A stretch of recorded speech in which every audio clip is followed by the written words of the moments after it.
اس لیے کہ میرے گھر میں مجھے کوئی نہیں دیکھ رہا، مجھے اس کی اب کوئی پرواہ بھی نہیں، میں دھڑا دھڑ شبا شب جیسے مرغی دانے چگتی ہے کیے جا رہا ہوں، لیکن اب مجمع میں لوگ دیکھ رہے ہیں، اب میں لوگوں کو دکھانے کے لیے اس کو اچھا کر کے پیش کر رہا ہوں۔ یہ ریا ہے۔ رسول اللہ صلی اللہ علیہ وسلم نے یہ کیا ہے؟ یہ شرک کے دروازے ہیں، جن چیزوں سے شرک انسان کے اندر داخل ہوتا ہے، اور شیطان انسان کی انہی کمزوریوں سے فائدہ اٹھاتا ہے۔ شیطان سمجھتا ہے انسان کو اپنی، ہر بندہ خود نمائی چاہتا ہے، ہر بندہ فطرت اس کے اندر خود نمائی کا ایک جذبہ قدرت نے رکھا ہوتا ہے۔ اب وہ جو مسلمان ہوتا ہے، مومن ہوتا ہے، وہ اپنے نفس کو مارتا ہے، خواہش تو اس کی بھی ہوتی ہے، نفس کو مارتا ہے۔ صحابہ کرام نے خود کہا، ایک موقع پر جب آپ نے یہ حدیث بیان فرمائی، صحابہ کرام نے کہا اللہ کے رسول، ہم میں سے ہر بندہ چاہتا ہے کہ ہمارے کپڑے اچھے ہوں، ہمارے جوتے اچھے ہوں، ہمارا یہ اچھا ہو، وہ اچھا ہو، اور ہم اچھے بنے، اچھے لگے، ہر بندے کی یہ خواہش ہے، تو کیا یہ بھی ریا ہے؟ آپ نے فرمایا ان اللہ جمیل یحب الجمال، کہ نہیں، یہ ریا نہیں ہے۔ اگر تم چاہتے ہو تمہارے جوتے اچھے ہونے چاہیے، کیونکہ اس میں یہ پہلو نہیں آ رہا کہ یار لوگ مجھے دیکھیں تو واہ واہ کریں، اگر یہ بات ہے تو ریا۔ اگر صرف یہ ہے کہ میں اچھا پہنوں، اچھا کھاؤں، اچھا پیوں اور اچھا رہن سہن ہو، یہ بھی اچھی بات ہے۔ عبد الرحمن بن عوف رضی اللہ تعالی عنہ کے جسم پر، حالانکہ بڑے مالدار صحابی تھے، ان کے جسم پر آپ نے پیوند لگے کپڑے دیکھے، آپ نے فرمایا اے عبد الرحمن یہ کیا بات؟ عرض کی اللہ کے رسول آپ کو دیکھا ہے، میرا دل چاہا کہ میں بھی آپ کی سنت پہ ایسا عمل کروں۔ آپ نے فرمایا نہیں، اللہ رب العالمین نے تو مجھے یہ سب کچھ نہیں دیا جو تجھے دے رکھا ہے، اور تو اگر ایسا حلیہ بناتا ہے تو گویا تو ناشکری کا اظہار کرتا ہے اور دنیا کو یہ دکھاتا ہے گویا اللہ نے تجھے کچھ نہیں دیا۔ اللہ نے جو تجھے دیا ہے اس کا اثر، اس کا رنگ تیرے جسم پر آنا چاہیے، یعنی اپنی پوشاک، اپنا لباس، اپنا رہن سہن، اپنی خوراک اپنی حیثیت کے مطابق رکھو۔ ہاں فضولیات سے، اسراف سے بچتے ہیں، اور بخل سے بھی کنارہ کرتے ہیں، نہ بخل کے اندر جائے بندہ اور نہ اسراف میں جائے، امت وسط بن کے ہر معاملے میں عادل، ہر معاملے میں عادل۔ یہ اسی وجہ سے شرک اسی وجہ سے آ رہا ہے کہ عقیدت میں عدل نہیں رہا، عقیدت میں افراط آ رہا۔ یہ افراط و تفریط اسلام کو بالکل پسند نہیں، عدل پسند ہے، انصاف پسند ہے، معاملہ دونوں طرف سے بالکل برابر رہے، درمیانی امت، نہ اسراف کرنے والی، نہ بخل کرنے والی، نہ بالکل عیسائیوں کی طرح کہ کوئی ایک تھپڑ مارے تو دوسرا گال پیش کر دے، نہیں، نہ یہودیوں کی طرح کہ کوئی ایک اینٹ پھینکے تو وہ پوری چٹان اٹھا کے پھینکے، بالکل امت وسط بن کے۔ ہاں اگر کسی کو سزا بھی دینی ہے تو اتنی جتنی اس نے تمہیں ایذا پہنچائی، اس کو اتنی تکلیف دو جتنی اس نے تمہیں ایذا پہنچائی ہے۔ ہر معاملے میں اسلام نے عدالت کو پسند کیا، اور اسلام کا نظام پورے کا پورا، معاشی نظام دیکھیں، عبادت کا نظام دیکھیں، معاشرتی نظام دیکھیں، ہر پہلو میں آپ کو عدالت ملے گی، اور اگر اس عدالت کو ہم اپنا لیں تو یقین مانیے یہ دروازے جس کا آج ہم رونا رو رہے ہیں یہ خود بخود بند ہونا شروع ہو جائے۔ یہ افراط و تفریط کا ہی نتیجہ ہے، یہ اندھی عقیدت کا نتیجہ ہے، محبت میں غلو کا نتیجہ ہے، اور توحید کو، اسلام کو نہ سمجھنے کا نتیجہ ہے۔ اور یہ پیری مریدی نے بھی بڑے دروازے کھولے، بڑے دروازے کھولے۔ حضرت جی بیٹھ جاتے ہیں، زلفیں بڑھا لیتے ہیں، موٹے منکے کی تسبیح گلے میں ڈال لیتے ہیں اور خاموشی سے بیٹھ جاتے ہیں، بس کچھ نہ بولیں، گونگے بن کے بیٹھ جائیں، پوجا شروع ہو جاتی ہے، پوجا شروع ہو جاتی ہے۔ یہ پیری مریدی بھی شرک کو جنم دیتی ہے، یہ بھی ایک بڑا اہم دروازہ ہے، اہم پہلو۔ پہلے لوگ فیض حاصل کرنے کے لیے جاتے ہیں، پھر عقیدت سے لوگ اس سے کچھ اور آگے بڑھتے ہیں۔ مجھے یاد ہے، بہت پرانی بات ہے، وہ تو اب مر گیا، ملتان میں ایک ہوتے تھے بابا بگا شیر، لیکن ٹرکوں پر آج کل بھی ان کی بیگ پر یہ جملے لکھے ہوئے ملتے ہیں، بابا بگا شیر۔ وہ بگا اس لیے کہلاتے تھے، بگا سرائکی میں بھی، پنجابی میں بھی اور اردو میں بھی سفید کو کہتے ہیں۔ جسم اس کا پورا ایسا تھا، یعنی جیسے برس والا ہوتا ہے نا، پورا جسم سفید، پھر ہر چیز سفید, آنکھیں, پلکیں, بھویں, داڑھی, سر, مونچھ, پورا جسم کا رنگ دودھیا بالکل. اب وہ کبھی تو اکثر بالکل برہنہ اور کبھی نیم اوریاں, صرف چھوٹا سا پوتڑا, ایک لنگی کا چھوٹا سا ٹکڑا سطر ڈھانپنے کے لیے, جس سے مشکل سے سطر ڈھانپ سکے, وہ پہنا ہوتا, ورنہ کبھی بالکل جیسے مادرزاد ہوتا ہے بالکل ایسے. مرد عورتیں بڑی عقیدت کے ساتھ اس پہ چمٹتے, چومتے, اسے تنگ کرتے, اور تنگ اس لیے کرتے کہ ان کا نظریہ یہ ہوتا تھا کہ یہ کسی کو گالی دے اس کی مراد پوری ہو جائے گی, کسی کو پتھر مارے اس کی مراد پوری ہو جائے گی. لوگ اس کو اس لیے ستاتے تھے تاکہ ہمیں گالی دے. اب وہ جس کو گالی دیتا خوش ہو جاتا, وہ سگریٹ پیتا, سگریٹ پی کے آدھی پی کے پھینکتا, اسی پر لوگ لڑائیاں ہوتی, ٹوٹ پڑتے کہ یہ میں لوں, وہ سگریٹ لے کر کے لوگ. میرے بھائیو, یہ جو چیزیں ہیں, آدمی ذرا سا بھی اس پڑھے لکھے دور میں ذرا سا بھی انسان تنہائی میں بیٹھ کر سوچے کہ میں, اللہ نے مجھے کتنا عظمت دی ہے, کتنی عزت دی ہے. فرمایا والتین والزیتون وطور سینین وہذا البلد الامین لقد خلقنا الانسان فی احسن تقویم. ہم نے انسان جیسی دوسری کوئی ہستی ہی دنیا میں نہیں بنائی. یہی وجہ ہے کہ انبیاء کا تمام تر سلسلہ رب العالمین نے اسے اعلیٰ و عرفہ میں, انبیاء کا تمام تر سلسلہ رب العالمین نے اسے اعلیٰ و عرفہ مخلوق میں سے منتخب فرمایا. کبھی کوئی رسول جنوں سے اللہ نے پیدا نہیں فرمایا, فرشتوں سے کوئی پیغمبر نہیں آیا. سارے کے سارے انبیاء آدم علیہ السلام سے لے کر محمد رسول اللہ تک اللہ نے انسانوں سے پیدا کیے. انسانوں میں سے اللہ رب العالمین نے مبعوث فرمائے, بلکہ آپ نے خود فرمایا نا سید ولد آدم. حالانکہ آدمی خود سردار ہے, لیکن فرمایا نا سید ولد آدم, میں تمام تر آدمیت کا سردار ہوں. رب العالمین نے مجھے یہ مقام اور مرتبہ عطا کیا ہے. اللہ رب العالمین انسان کو یہ عظمت دی. انسان کی عظمت کا یہ تقاضا ہے کہ اس عظمت کو رب العالمین کے دروازے پر عزت دے, رب العالمین کے دروازے پر اپنی جبین نیاز جھکائے, رب العالمین سے مانگے, رب العالمین سے گڑ گڑائے. غیر کے دروازے پر جا کر غیر کے آگے جھک کر اس عظمت کو ذلیل و خوار نہ کرے, اس وقار کو رسوا نہ کرے, اس وقار کو نہ گرنے دے. اللہ رب العالمین نے انسان کو جو عظمت عطا فرمائی ہے, اور اگر انسان اپنے اس مقام کو نہیں پہچانتا, فخر کرتا ہے, غرور کرتا ہے, تو رب العالمین اسے ایک اور بات یاد دلاتا ہے. فرمایا وَلَقَدْ خَلَقْنَا الْإِنسَانَ مِنْ سُلَالَةٍ مِنْ طِينٍ ثُمَّ جَعَلْنَاهُ نُطْفَةً فِي قَرَارٍ مَكِينٍ ثُمَّ خَلَقْنَا النُّطْفَةَ عَلَقَةً فَخَلَقْنَا الْعَلَقَةَ مُضْغَةً فَخَلَقْنَا الْمُضْغَةَ عِظَامًا فَكَسَوْنَا الْعِظَامَ لَحْمًا. اے انسان دیکھتا نہیں, ہم نے تجھے بجنے والی ایک مٹی سے بنایا, گارے سے بنایا, پھر ہم نے اس مٹی کو ایک نطفے میں تبدیل کر دیا, قطرہ پانی میں تبدیل کر دیا. اس نطفے کو ہم نے ایک مقررہ مدت تک تیری ماں کے پیٹ میں رکھا, رحم میں رکھا. پھر فرمایا اس نطفے کو ہم نے فرمایا جمے ہوئے خون میں تبدیل کر دیا. پھر جمے ہوئے خون کو ہم نے بوٹی میں تبدیل کر دیا. پھر اس بوٹی کو ہم نے ہڈی میں تبدیل کر دیا. فَكَسَوْنَا الْعِظَامَ لَحْمًا, پھر اس ہڈیوں پر ہم نے گوشت چڑھا دیا. ثُمَّ أَنشَأْنَاهُ خَلْقًا آخَرَ, پھر ہم نے دنیا کے سامنے جیتا جاگتا انسان بنا کر کیسے خوبصورت مکھڑے کے ساتھ ہم نے دنیا کے سامنے لا کھڑا کی. دنیا آج دیکھ کے اسی پہ لٹو. کتنے لوگ ہیں جو عاشق, کتنے لوگ ہیں جو معشوق. اللہ نے کتنی خوبصورت شکل بنائی, کتنی خوبصورت شکل بنائی, لیکن فرمایا تم آج بھولتے ہو نا, آج تمہیں تم یاد آتا ہے کہ ہم, میں, یہ, میں, وہ, لیکن یہ بھول گئے ہو حل تعالی الانسان حین من الدہر لم یکن شیئا مذکورا.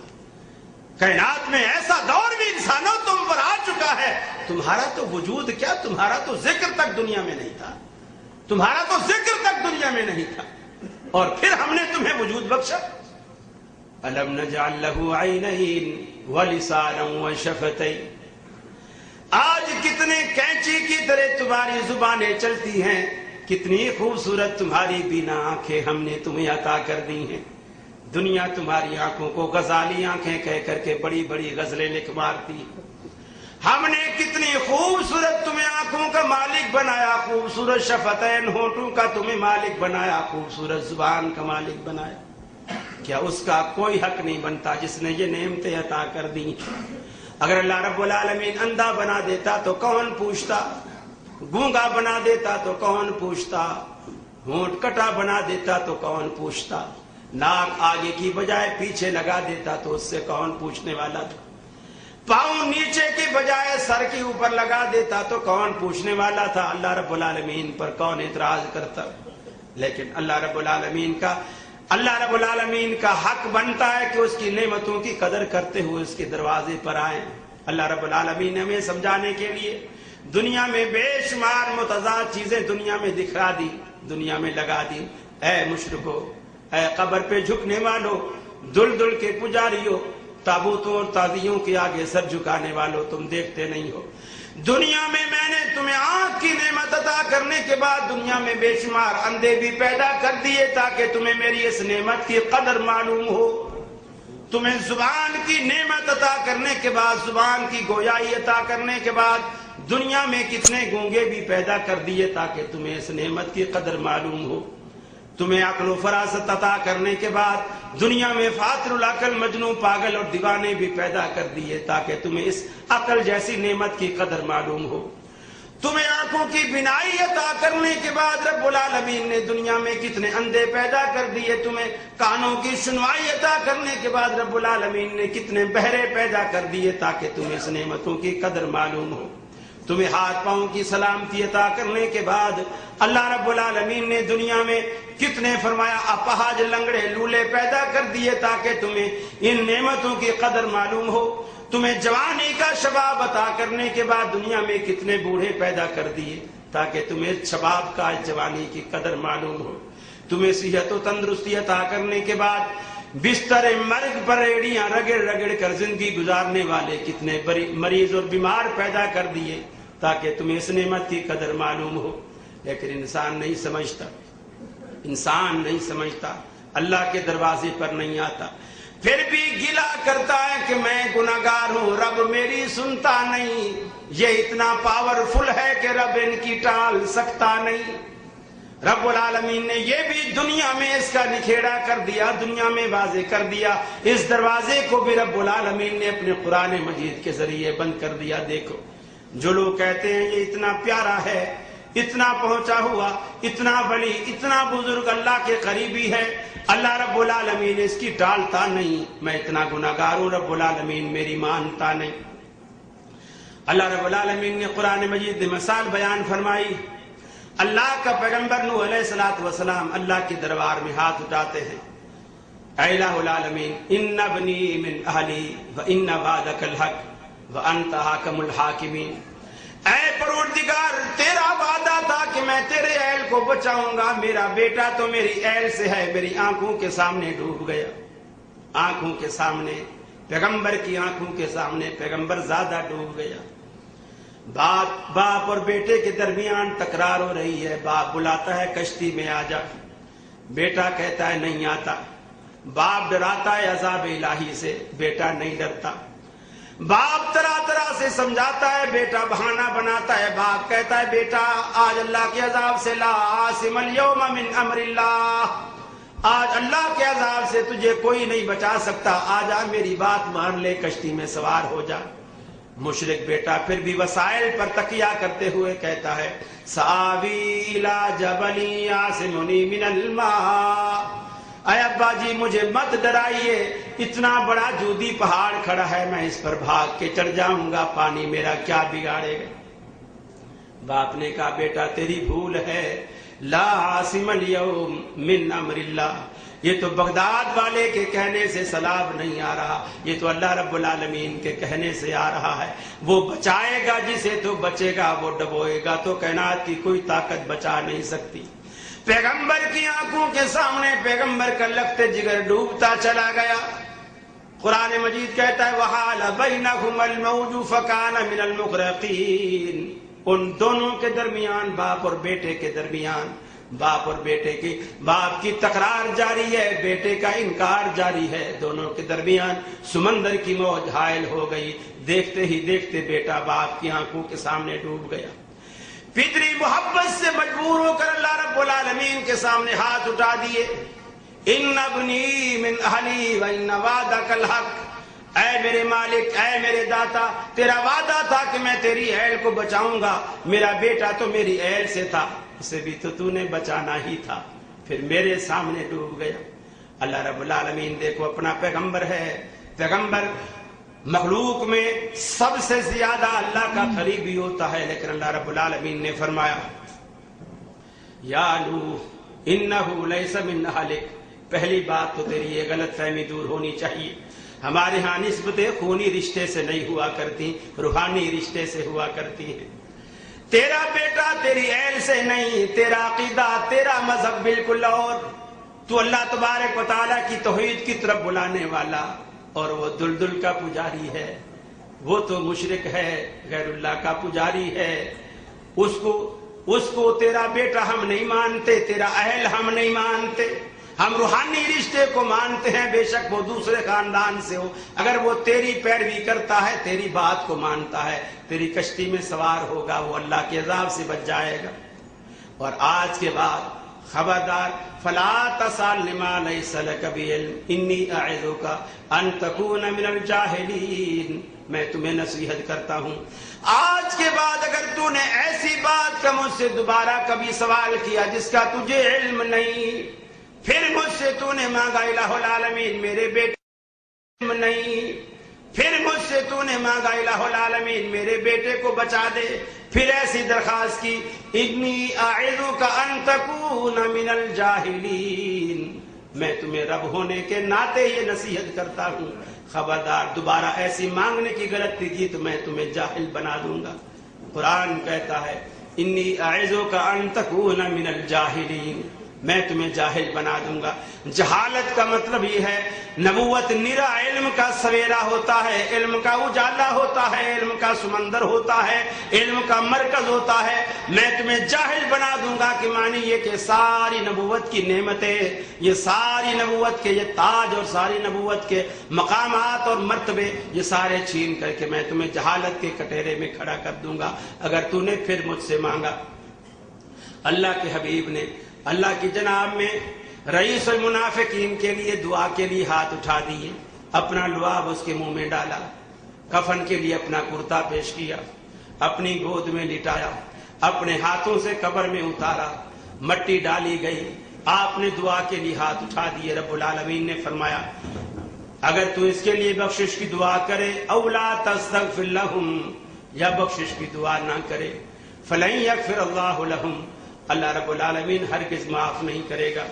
تیرا دعا کرنا بھی برابر، تیرا دعا نہ کرنا بھی برابر، اور خبردار آج کے بعد آج تو نے ایسا کام کر لیا، اس کو لعاب بھی ڈالا، اس کو کرتا بھی دیا، اپنے ہاتھوں سے قبر میں بھی اتارا، اس کا جنازہ بھی پڑا، روکنے والوں نے بھی روکا، اللہ تبارک و تعالیٰ کے رسول نے فرمایا مجھے اللہ نے نہیں روکا، اس وقت تک نہیں روکا تھا تو اللہ اب روک رہا ہے۔ لا تصلی علی احد منہم مات ابدا ولا تقم علی قبرہ، خبردار آج کے بعد ایسے لوگوں کی نہ کبھی نماز جنازہ پڑھانا، نہ ایسے لوگوں کی کبھی دوبارہ قبر پر آنا۔ اللہ کے حبیب کو روکا گیا، آپ کی دعا کے لیے اٹھے ہوئے خالی ہاتھ موڑ دیے گئے، آپ کی دعا کو قبول نہیں کیا۔ اللہ بتا رہا ہے میرے پیغمبر میرے سب سے زیادہ پیارے، میرے سب سے زیادہ قریبی ہیں، لیکن ماننے کے لیے میں اپنی مرضی کا مالک ہوں، کسی کا مرتبہ کسی کا مقام مجھے مجبور نہیں کرتا کہ میں اس کی دعا کو مانوں یا نہ مانوں، میں اپنی مرضی کا مالک ہوں۔ اور جب ماننے پہ آئے تو شیطان نے کہا اللہ میری عمر کو لمبا کر دے، میری عمر کو لمبا کر دے۔ اللہ نے کہا جا الی یوم الوقت المعلوم، ایک وقت مقرر تک تجھے مہلت ہے۔ شیطان کی دعا کو اللہ نے قبول کیا اور لمبی عمر، درازی عمر عطا کی، اور آج تک شیطان کو باقی رکھا ہوا ہے، اللہ نے باقی رکھا ہے۔ اب جو لوگ کہتے ہیں ہماری سنتا نہیں، ہماری موڑتا نہیں، ہماری مانتا نہیں، اور ان کی ٹالتا نہیں، ان کی موڑتا نہیں، ان کا مطلب یہ ہے کہ نعوذ باللہ من ذالک وہ ان